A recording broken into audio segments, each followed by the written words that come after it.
looking everywhere, that's how the story goes.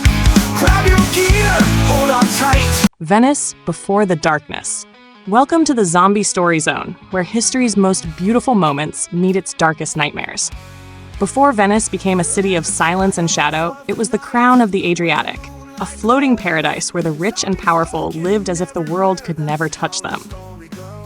Picture it, the summer of 1524. The sun spills gold over the Grand Canal, and the waters glitter like a mirror to heaven. Gondolas drift beneath stone bridges where lovers linger in the warm breeze. Palaces rise from the water like marble dreams, their balconies spilling over with roses, their windows glowing with candlelight. Inside the Doge's palace, the elite gather under ceilings painted with angels, their laughter echoing against polished marble. The most beautiful women in Europe glide through the halls in gowns of silk and pearls, their faces hidden behind delicate masks, their eyes promising secrets only the night will reveal. By their side, dashing men, princes, ambassadors, merchants, weave politics and seduction into a single dangerous game. When the sun sets, Venice becomes a stage of decadence. Banquet tables bend beneath roasted pheasant, honey-drizzled figs, and goblets of Venetian glass brimming with spiced wine. The air is thick with perfume, music, and the whispers of deals that could change empires. And when the masked balls begin, the courtyards glow with torchlight. Silk swishes across the stone, and identities melt away in the rhythm of the dance. In the bustling Rialto market, merchants shout in a dozen languages, their stalls heavy with jewels, spices, and treasures from the farthest edges of the world. Gold changes hands like water, and every secret is for sale, for the right price. This was Venice at its height, untouchable, glittering and alive. A city where beauty seemed eternal, and danger was a whisper no one dared hear. But beneath the silk and marble, something was stirring. A sickness that didn't care for wealth or beauty. A darkness that would turn masked faces into pale horrors and fill these canals with the sound of the dead. Stay with me, because in the chapters ahead, we'll walk together from the gilded palaces of Venice into the heart of a nightmare that history tried to erase. If you haven't already, subscribe to the Zombie Story Zone, hit that bell, and share this with someone who thinks they know history, because they've never heard it told like this. This is where beauty meets terror. This is where history comes back hungry.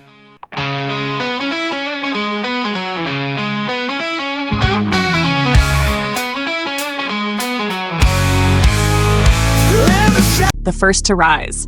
It began the way most plagues do, quietly, in a place no one important was watching. The year was 1524, and the fishing village of Chioggia, a little knot of stone houses south of Venice, was used to death washing ashore. Storms claimed sailors every winter, but this time, what came ashore was not a corpse the sea meant to keep. At dawn, a galley limped into port under a pale, windless sky. Its sails hung like torn shrouds. The deck was empty. Only one man moved, a sailor named Pietro, staggering down the gangplank like his bones no longer remembered how to hold him upright. Villagers whispered that his face was a map of blackened sores, his lips cracked and leaking something thick and dark. His eyes had a milky film, as if they'd already seen the grave and decided to stay there. He collapsed on the dirt, dead. By afternoon, they buried him in the churchyard, sealing the coffin with hurried prayers. But here's the part no priest wanted to record. By nightfall, Pietro clawed his way back out. Witnesses swore his fingers snapped as he tore through the coffin lid. His skin split at the joints, hanging in wet ribbons. His jaw opened too far, teeth clicking in the dark like an animal smelling prey. The first victim was his wife, Isabella. Neighbors heard the scream, sharp, cut short, followed by the wet, tearing sound of flesh. When they forced the door, they found Pietro crouched over her, mouth locked on her throat, blood pooling beneath them. Isabella's eyes were glassy, her hands frozen mid-scratch. 5 men with spears drove him back, but Pietro didn't run. Even when the first blade drove through his ribs, he grinned, teeth red, and lunged at another man, biting into his cheek. It took beheading to stop him. Within 3 days, the sickness spread. Others in Chioggia began to die in their beds, only to rise again before the candles at their funerals had burned out. By week's end, the graveyard had more open graves than closed ones. The town priest fled, leaving one last line in the parish ledger. The dead do not rest here. God forgive us, they walk. The doctor's secret. When word reached Venice that Chioggia had gone silent, the Senate didn't send soldiers, they sent a doctor. Matteo Gritti was not just any physician. He was a man the city trusted to solve ugly problems without asking too many questions. He arrived by boat, face hidden behind the beak of a waxed leather plague mask, its glass eyes gleaming in the fog. But here's what history books leave out. Gritti wasn't shocked by what he found. The stench of rot thick enough to taste. Streets littered with bodies whose skin had turned the color of soot. The air buzzing with flies. None of this was new to him. 20 years earlier, he had served in the Ottoman city of Trebizond during an outbreak that left entire neighborhoods empty except for the sound of chewing. The locals called it Kara Olu, the Black Dead. Victims didn't stay buried. They rose, hunting the living with the same single-mindedness as wolves. Gritti had seen them survive drowning, fire, even being hacked apart, unless the skull was destroyed completely. He had written his findings in a leather-bound journal, a record meant for no one's eyes but his own. In Chioggia, the pattern was the same. Gritti examined Pietro's remains, or what was left of them. The cut to the throat had done nothing. Blood inside the veins had thickened into black sludge. The brain was streaked with rot, as if something had eaten it from within. His conclusion was immediate and damning.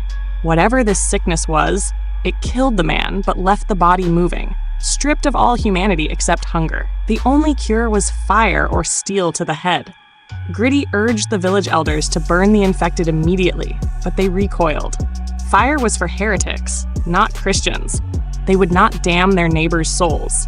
That night, the dead came anyway. Witnesses swore they heard scratching under the soil before the first hand broke through. The graveyard erupted like a field in a storm. Coffins splintering, earth churning. By dawn, the main street ran black with blood, the air heavy with the copper tang of slaughter. Gritti recorded one final note before ordering his men to retreat. The plague walks. Chioggia is lost, the night of the burning ships. When the Senate of Venice finally acted, it wasn't to save Chioggia's people.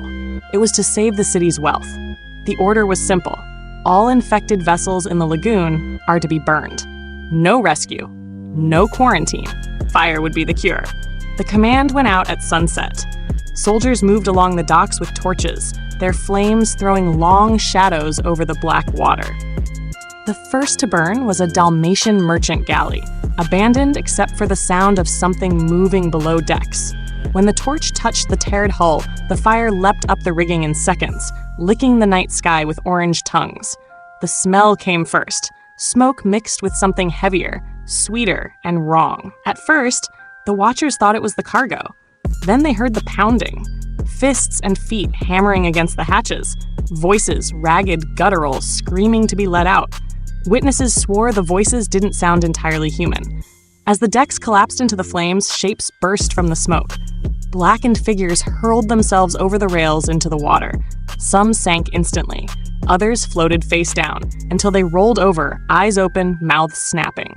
Several swam. The hiss of water hitting their burned flesh echoed in the still air. Then came the rats. Hundreds poured off the burning ships, slick with seawater, covered in sores. They swarmed through the crowd, biting ankles, clawing up legs. Soldiers stomped and stabbed, but the tide kept coming. One soldier, Antonio Russo, later described what happened next. I saw a man wading from the shallows, skin hanging in strips. He smiled. His teeth were all that was white on him. The fire had taken everything else. By midnight, the harbor was ringed in fire. Flames danced on the water as more shapes dragged themselves ashore. The air was thick with smoke, screams, and the steady slap of wet feet on stone. From a rooftop, merchant Giacomo Bardi wrote his final line to his son. The fire was meant to cleanse, but it has scattered the dead among us. The lagoon itself has turned against us. When dawn came, the water was calm again. But from the shadows at the water's edge came the sound of something breathing. Venice falls silent. By the height of summer, Venice, the glittering crown of the Adriatic, had become a city that seemed to hold its breath. The Grand Canal, once choked with gondolas and merchant barges, lay mirror still, broken only by the occasional drift of an empty boat bumping softly against a quay. The Rialto markets, where traders once shouted over each other in a dozen languages, were silent but for the lazy buzzing of flies over heaps of rotting figs and bruised pomegranates. Crates of silk and spice sat unopened, the scent of cinnamon and rot mingling in the heat. The sickness here did not behave like the fevers and plagues Venice knew. Victims didn't simply waste away in their beds. They vanished, slipping into the shadows, only to be glimpsed again later, moving in a stiff, unnatural gait through the narrow calls. Faces pale, eyes clouded, jaws working as if on an invisible meal. The patrician families retreated to their palazzos, bricking up doors and windows, hiring mercenaries to guard their gates. But stone walls and gold meant nothing. Servants were the first to change, returning hours after death to pound on doors with bloodied hands. When no one answered, they clawed until their nails snapped. By night, Venice belonged to them. The familiar evening chorus of music, gossip, and church bells was gone. In its place, the dull thud of bodies against barricades, the wet tearing of meat, and most unsettling of all, the slow, irregular slap of bare feet on stone. The Doge, in desperation, ordered entire districts sealed off. Bridges were smashed, leaving infected quarters stranded like sinking islands. But from across the water, survivors swore they saw movement in the darkened windows. Pale faces peering out, lips moving in silent hunger. An anonymous chronicler, writing in a hidden ledger, described it best. The bells of San Marco do not toll for the dead. There are too many. Instead, we hear the dead themselves, calling to one another across the canals in voices low and hollow. By the end of July, the city no longer breathed. The living hid behind barricades, waiting for rescue that never came. And from the black mouth of the lagoon came the faint, rhythmic splash of something swimming, the king's gambit. Far from the stinking canals of Venice, in the gilded chambers of Fontainebleau, King Francis I of France received troubling reports. Trade with the Venetian Republic had withered to nothing. No cargo of silk, spice, or glass had crossed the Alps in weeks. Envoys sent to investigate had simply vanished. The king's council whispered conflicting rumors: famine, rebellion, plague. But one report, carried in secret by a merchant from Milan, described something stranger. The dead walk in the streets, and the living hide in fear. Francis needed the truth. He chose Pierre Valois, his most trusted spy, a man whose career had been built on slipping unseen into courts, camps, and enemy strongholds. Valois had a reputation for returning from places no one survived. Disguised as a merchant, he entered Venice by night. His journey into the city was recorded in a diary, a journal found decades later in the crumbling wall of a monastery near Avignon. "No sound but water," one entry reads. "The air is heavy, smells of meat gone bad. I passed a woman seated in the shadows, thought her asleep. She lifted her head, eyes white, lips dark. She rose without a word. I ran." Another page describes streets piled with bodies, limbs stiff, faces frozen mid-scream. Some shifted as he passed, their heads turning toward him in silence. In one square, a church was barricaded from within, its great doors etched with scratches deep enough to gouge the wood. From inside came no prayers, only a slow scraping sound, as if something dragged itself across the stone floor. Near the end, his handwriting changes, jagged, uneven. A priest approaches, arms wide, I think to bless me. But his eyes? White. His mouth opens too wide. The sentence cuts off. The ink smears as if the pen was torn from his hand. The remaining pages are warped, stained dark, and brittle. Pierre Valois never returned to France. When the diary finally reached the French court years later, it was locked away in the royal archives, marked in red wax with a single word, interdit, forbidden. The siege of flesh. By the first days of September, the sickness had spilled beyond Venice like water breaching a dam. Padua, Verona, and Vicenza fortified their gates, barricading every road and bridge with carts, stones, and felled timber. But the enemy they faced was not an army. It was a tide. From the walls, defenders watched them come. Not marching in ranks, but swarming, hundreds, then thousands, moving with no order, yet with the same relentless forward pull as if drawn by an unseen tide. Some ran, others limped, all climbed. The infected used each other's bodies as ladders, swarming up in heaps. Those crushed at the bottom kept clawing, their arms reaching between broken ribs, dragging themselves forward. It was not war. It was hunger given shape. Captain Lorenzo Morandi of Verona recorded what he saw. A man with no lower jaw scaled the wall beside me. His tongue, blackened and swollen, lashed the air as if tasting me. I struck him down. He did not fall. The others carried him upward on their backs. Cannon fire shredded the front lines, spraying the cobblestones with bone and meat, but the gaps closed instantly. Boiling oil poured down, blistering their flesh. But still they climbed, skin sloughing from their muscles in steaming sheets. When Padua's gate broke, it was over in minutes. The narrow streets became killing corridors. Soldiers fought shoulder to shoulder until they disappeared beneath the surge. Witnesses swore the dead didn't linger to feed. They simply tore the living apart and moved on. The few who escaped fled north, spreading the sickness to every hamlet they touched. Villages that had slept under locked doors awoke to the splintering of wood, the flash of teeth in candlelight. When Verona's walls finally fell, the defenders no longer fired their weapons. They stood in silence, watching the tide approach. The city scribe's last note, written in a hand streaked with blood, read simply, "We are not fighting men. We are standing in the path of the sea." The butcher's cure. In Florence, the hope for survival came not from scholars or priests, but from the Guild of Butchers. For centuries, they had carved meat with the precision of surgeons and bled livestock in ways that kept disease at bay. Now they claimed they had found the answer to the plague of the walking dead. Their solution was simple and brutal. Boil the infected alive in massive iron cauldrons filled with spiced red wine. The heat would cleanse the flesh. The wine, they swore, would draw out the sickness like poison from a wound.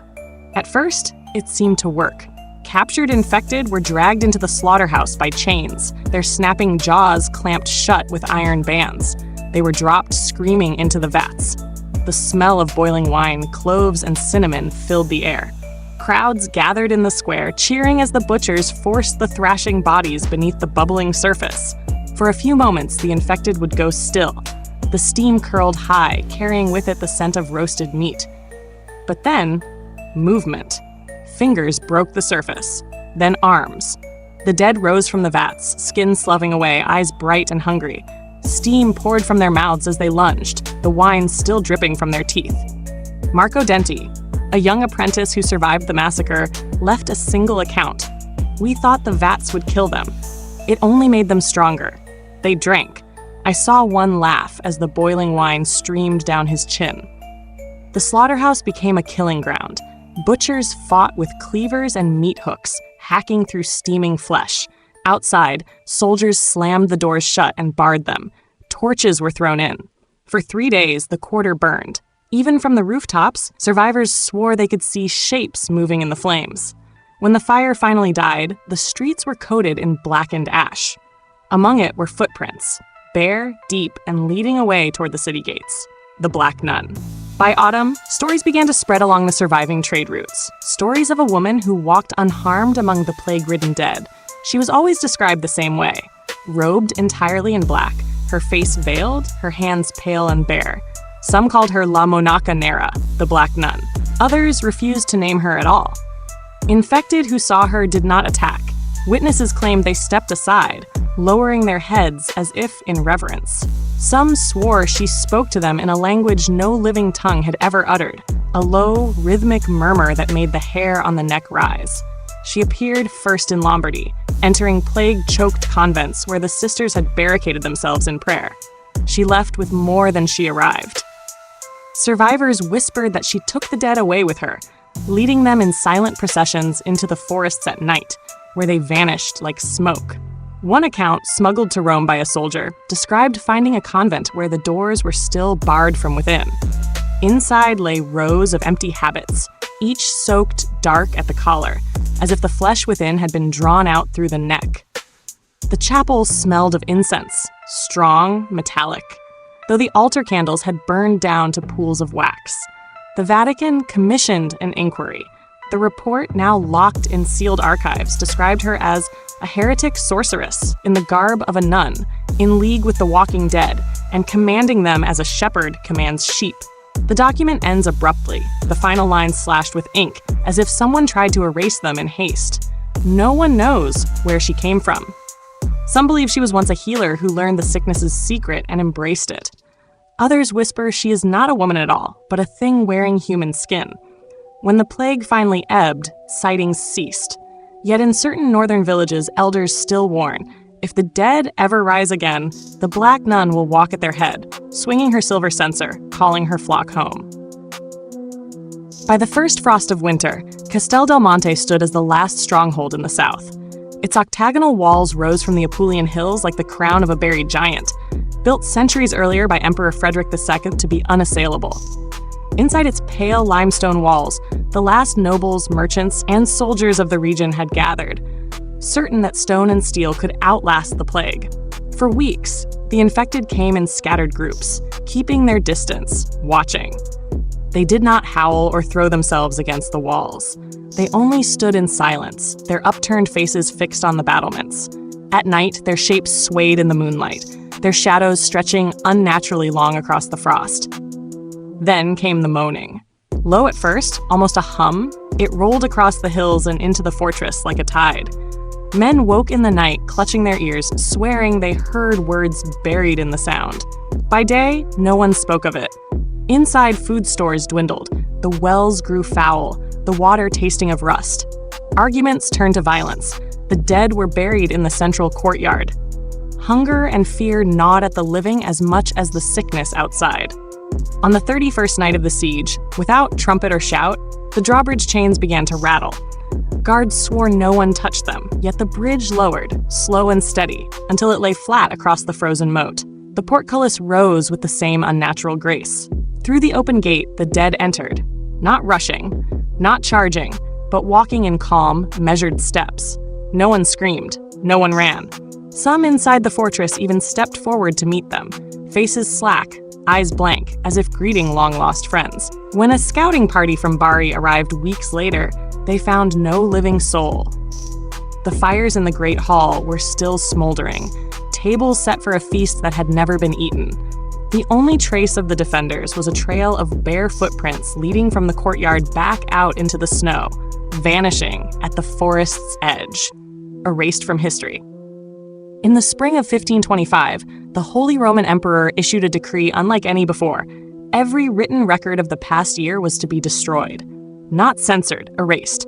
Chroniclers were arrested, their ink pots overturned, their manuscripts fed to fire. Priests who preached about the walking sickness were denounced as heretics and burned alongside their sermons.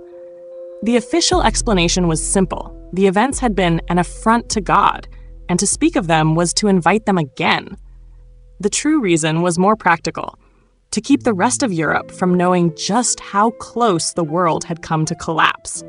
Mass graves were covered over with stone. Abandoned cities were repopulated with settlers who were told they were reclaiming land left empty by war or famine. Venetian merchants returned to their trades as if nothing had happened, their ledgers beginning fresh, the missing years quietly skipped. Yet the truth bled through in fragments. A letter found behind the altar of a burned church in Verona, written in a trembling hand. They do not die, they only sleep. And when they wake, they are hungry. A shipping log recovered from a wreck off Sicily, its ink smeared by seawater, listing cargo as 20 souls bound in chains. A skeleton unearthed in Lombardy with human bite marks deep in its femur. The bone healed, meaning the victim lived for months after the attack. The last known testimony came from Lucas Fry, a German mercenary who deserted his company during the siege of Padua. Hiding in the Alps, he told his story to a monk who wrote it down in the margins of a psalter. The dead walked, and the living walked with them. It was not a sickness of the body alone, but of the soul. And when the last fortress fell, I knew they would never stop walking. The emperor's decree nearly succeeded. Within a generation, the plague of the dead was remembered only as rumor, a superstition whispered by sailors and old women by the hearth. But like all things buried, it waits. And history, no matter how deep you hide it, has a way of clawing back to the surface.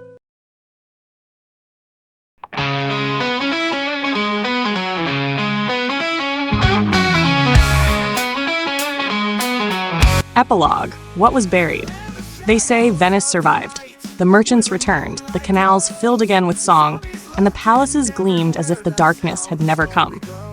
But look closely, and you'll see the cracks.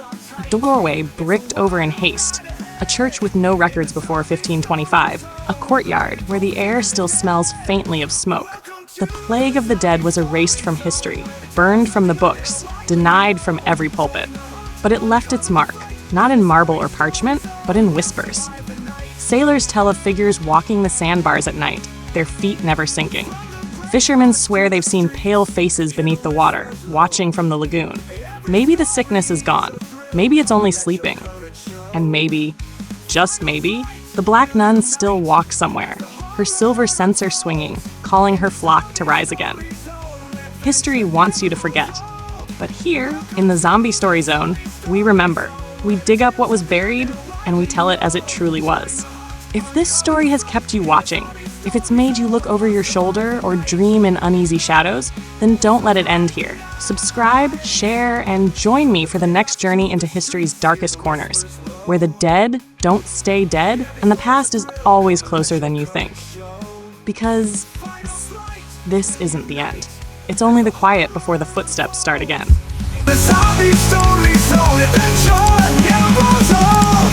Welcome to the Zombie Story Zone, where the tales of the undead widely known. Join the hunt, uncover the fight in the Zombie Story Zone. We'll survive the night. Grin and laughter, it's a crazy mix. With every twist and turn, we'll learn some new tricks. So grab your friends, let's dive right in the Zombie Story Zone, let the fun begin.